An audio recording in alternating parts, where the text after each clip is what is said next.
Hi, everybody. I'm in an undisclosed location of Kelly Ryder's house, and I'm going to wait for Al to join me for our test Facebook Live office hour.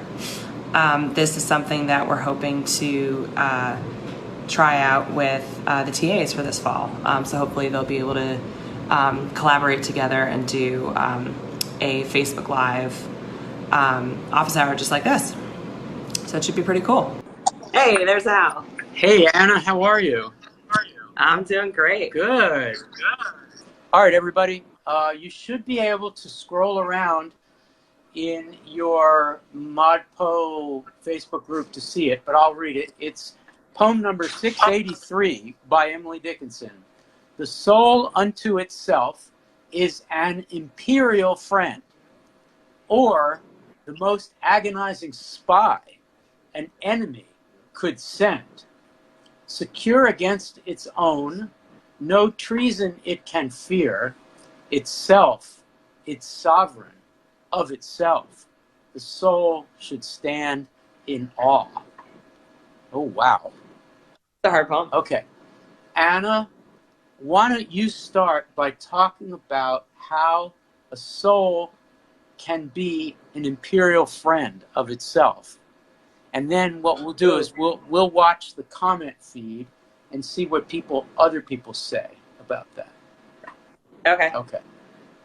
Well, I guess the place to start would be with the word imperial, which implies a kind of control, kind of like unilateral control. Yeah. So I guess that would, one possible interpretation of those lines, if the soul is an imperial friend, it's a friend that has like total control over the speaker of this poem. Right. So, but imperial has a lot of connotations, particularly when you see the word spy in the next line. Now we're in a special vocabulary. Yeah. Can you tell us about that? And Kitty says colonizing. Absolutely. So go with that. Yeah. Yeah, go with that. I would agree with colonizing. Yeah, it's kind of hard to see the word imperial and not think of imperialism. Or the process of one country sort of taking over another and imposing its culture and values and politics and etc. language. Yes. Onto another. So if I was colonized, if one person colonizes another, what's happening? One person colonizes another person. Yes. I mean, we say that a country can colonize another country. Mm-hmm. But she's not talking about countries. She's talking about the soul in relation to what? The self, and splitting those into two. I mean, I think we normally think of like your soul as like the most essential part of yourself, right? Like you can't necessarily split that up. Yes. But I think she's arguing that like sometimes your soul and yourself can be at odds with each other. Yes. And this imperiousness or the sort of spy is like your soul in a way is going to be the thing that sort of truly gets it, like who you are and what you want. You can't hide from your own soul, I guess. All right, let's take imperializing out of the relationship. How can a soul be a friend to itself? Well, I guess you feel sort of at peace with yourself when you're being sort of true to who you are. Right. But that doesn't. Oftentimes we're put in situations where we're sort of at conflict with who we are because of sort of outside circumstances or interior circumstances. Yeah. And I think the soul being a spy is a way of saying that it's sort of the one thing you can't hide from.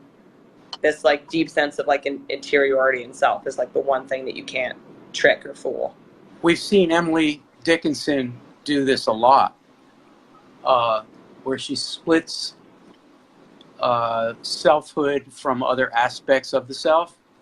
So she's asking us to do something impossible, which is to imagine two different entities and one imperializes the other. Yeah. So what I'd like you to do, and also those who are watching, to try to help us understand what's the advantage of Dickinson's move here, which is to split herself and then see one part of herself befriending but also dominating another. So, Okay. yeah. So why don't you start, and I'll be closely reading the comments. Good luck. Thanks.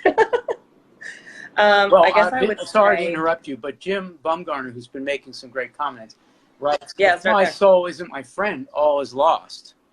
Yeah. So what does friend mean in this regard? I guess it would mean that if you were called to do something that you didn't think was right, it's hard for me to think of like a specific situation. Yeah. But I can certainly imagine a circumstance under which like your sort of head and your heart could be in conflict with each other. What you think is sort of the rational step maybe isn't the one that is going to make you the most pleased or satisfied. So what is the result? What happens to the self when the self is being challenged like this? It means you have to take a hard look inside yourself, right? Like you have to, and that I think takes a lot of courage, right? It takes a lot of courage to paraphrase another Dickinson poem, to let a splinter swerve, right, in your own brain, to like take the unexpected track. It takes a lot of courage to, what's, oh my God, I'm blanking. I'll just stick with the brain one because I can't call the line to my head right now. But I think what she's saying is that the interior self is so complex, right? This is such a subject of hers. The interior self is not straightforward. The path of thought is not straightforward. People aren't just good or they're bad. People aren't just like, no situation is like a clear yes or clear no. And this splitting of the soul into itself, this process of thinking about your own soul as something that spies against you and tells you, listen, like this is right or this is wrong, is just adding to this like level of incredible complexity that undermines any sort of straightforward reading of both the language or the actual complexity of the self. So I don't know if that answered your question. It did. There is two parts of the self, of selfhood, and this thing she's stipulating that's separate is soul. So let's go to the second quatrain. Secure against its own, no treason it can fear, itself, its sovereign, of itself, the soul should stand in awe. Those first three lines are about as complicated as any three lines in Dickinson. How about if we, you, Anna, and those watching with their comments, literally try just to paraphrase what the three lines of the second quatrain are saying? Okay. You can start with the first. Sure. So secure against its own. Secure could be either like a safe feeling, like it feels safe, or it's literally sort of tied down. It's not going to move. It's been secured. So if it's secure against its own, no treason it can fear. I guess treason refers to like a betrayal. Yes, and it ties back to spy. Right. So a betrayal, security, these two things, Emily's basically saying that your soul, even when it feels like it's betraying you or feels like you've spied on yourself by being actually true to yourself, maybe. Well, what's it? What's it? No treason it can fear. What's it? I think the soul. Are you sure it's the soul? No treason the soul can fear. Yeah, right? Okay, so the soul has no fear of betrayal, treason, spying, because at the end of the day, if you have like an alarm bell in your head that's going off saying like what you're about to do you're going to regret, or what you're about to do is amazing and awesome and you should go for it even if it feels scary or like uncomfortable, you will have ultimately done the right thing for yourself because you will have remained your own, to skip to the next line, your own sort of sovereign. You will, So what is Dickinson saying about the sovereignty of selfhood? I'll start. I believe that what she's saying here is that if the soul is, if we stipulate that the soul, or that the spiritual element of the self, or the conscience, is inviolable, it is an essential part of a human, and it cannot bring on the spies, bring on anyone to challenge my human and humane soul with imperializing, spying, enmity, treason. That is only going to secure my understanding of what is sovereign about me in my soul. In other words, bring it on. Yeah. So it's one of these Dickinsonian paradoxes, which is that the paradox is that the self-doubt that one feels about the self when one is so inward-looking as Emily Dickinson is, right, is the very thing that makes you have a mastery over yourself and not fear others, which is kind of a way of affirming that Emily Dickinson need not know of foreign policy or of citizenship or of relationships with of externals, but actually only needs to look into herself to understand the polity of the human. And it's like a 8-line affirmation. After the splitting of the self, she winds up shoring up the better part of herself. Yeah. Well, especially given the sort of like mental and linguistic gymnastics it takes to not only come to that realization that actually questioning yourself and actually experiencing the kind of self-doubt and questions and insecurity that actually leads you to a kind of security. So the mental gymnastics it takes to not only do that, but also to write this exact poem with this kind of language. Yes. You're right. You can only come out stronger on the other side of that. Yes. So now we're going to wrap up, but let's try to respond to some of the comments that have been made.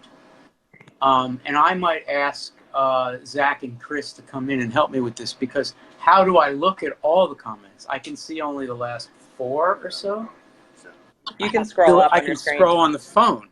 Facebook Live is really set up for the phone and not so much for the desktop. Okay, why don't not so much, as we learned when we tested this in like June. All right, let's take turns. You first, then I. Let's scroll up and pick a comment you want to respond to from one of the wonderful. We've had 53 comments. So do you want to go first? I like what Diane Schofield said right here. I think it's probably Schofield. Schofield. I'm sorry. Sorry, Diane. So Diane writes, the soul, I'm assuming the soul, yes, has the final say and will reign supreme over whatever challenges it. Yeah.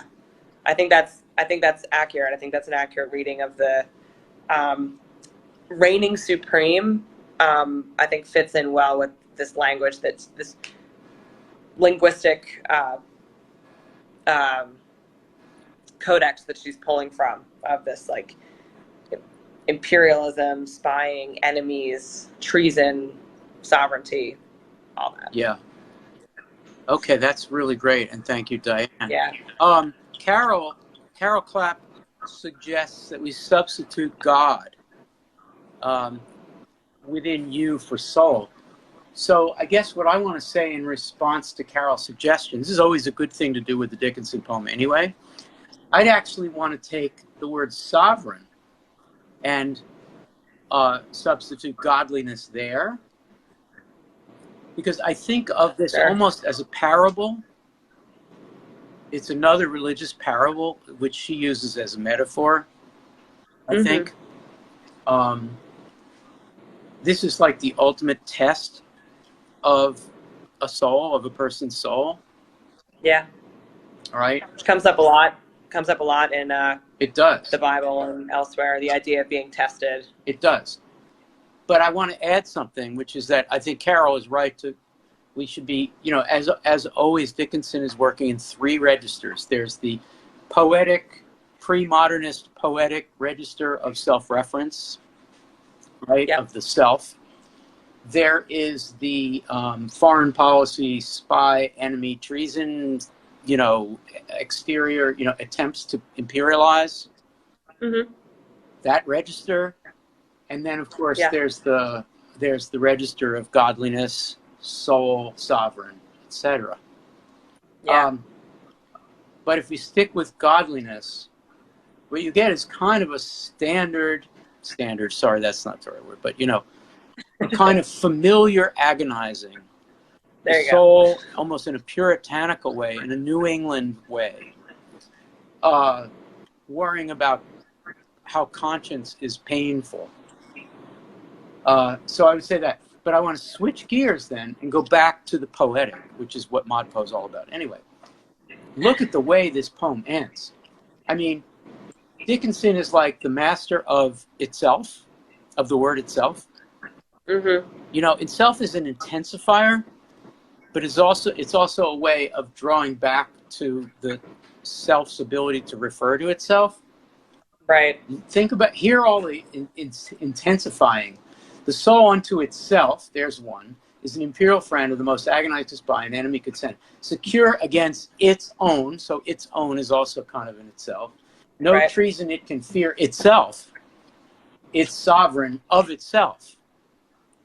Itself of itself. No wonder the soul stands in awe.